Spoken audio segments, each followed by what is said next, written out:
Imagine a world full of color, shapes, laughter, and life. This book invites you to explore how small changes in design, nature, and space can spark big moments of joy.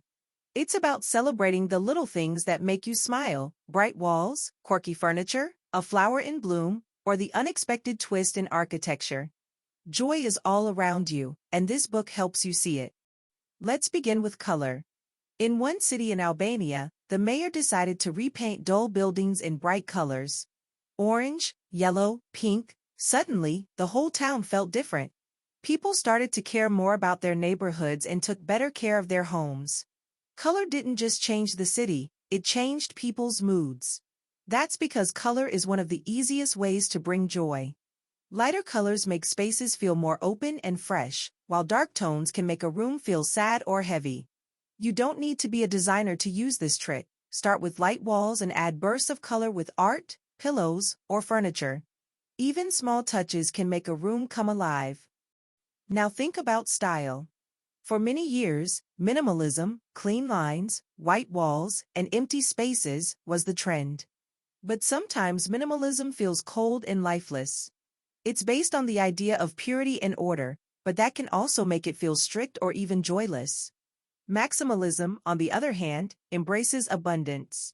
It loves big patterns, rich textures, and unexpected combinations. It reminds us of nature, full, lively, and overflowing. Think of a peacock with its beautiful feathers. That kind of joy and energy can be brought into our homes too.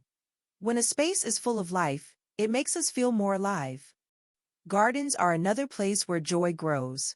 But not all gardens bring joy. If they are too neat, too trimmed, and too controlled, they can feel like a chore. The most joyful gardens feel free and natural. Tall grasses, wildflowers, winding paths, these are the ingredients of a joyful garden. A famous garden designer, Pete Aldolf, uses this wild style. His gardens are full of tall plants, all dancing with the wind. They feel alive, and that feeling passes on to anyone walking through them. The idea is simple: don't try to control everything. Let nature lead the way. Inside your home, the flow of energy matters too. This is where the ancient Chinese idea of feng shui can help. It's not magic, it's about making your space feel open and peaceful. Don't block walkways with furniture. Keep your entrance tidy and inviting. Make sure your bed is placed in a way that both sides are easy to access, showing balance and equality. These small changes help you feel calm, balanced, and joyful in your space. Play is another powerful source of joy. Adults often forget how to play. But design can bring playfulness back into our lives. A colorful chair shaped like the New York skyline, or a soft table made from squishy materials, these things surprise us. They make us laugh. A playful design doesn't just look good, it makes us feel good.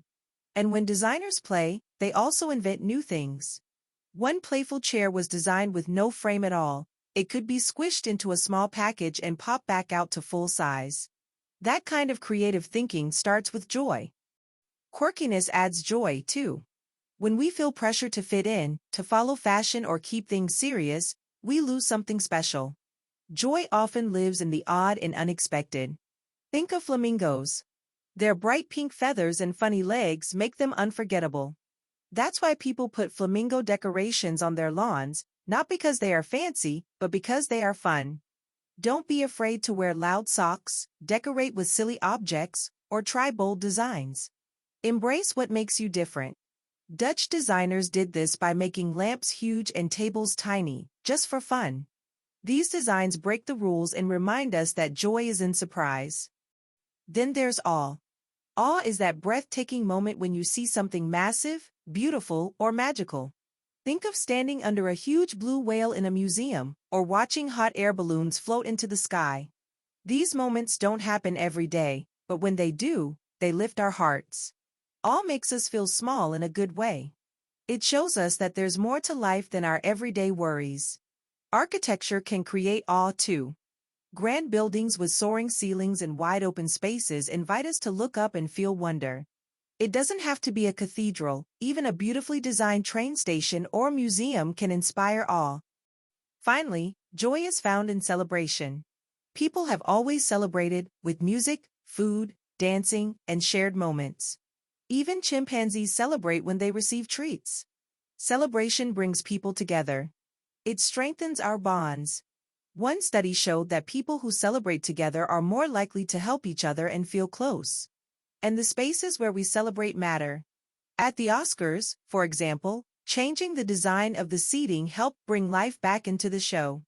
Instead of stiff rows, the seats were arranged in loops, letting the audience feel connected to the stage and to each other.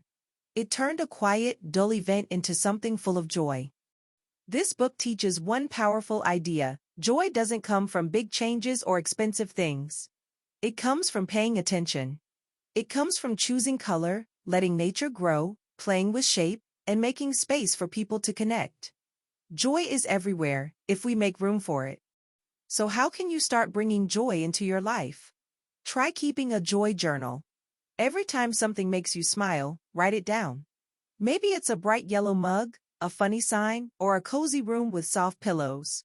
Over time, you'll learn what makes your heart happy. Then, you can add more of those things to your space, your life, and your routine. Design is more than decoration. It's a tool for emotional well-being. When we design with joy in mind, we make the world kinder, brighter, and more human. Let joy be part of your everyday life. Start small, stay playful, and let yourself be surprised.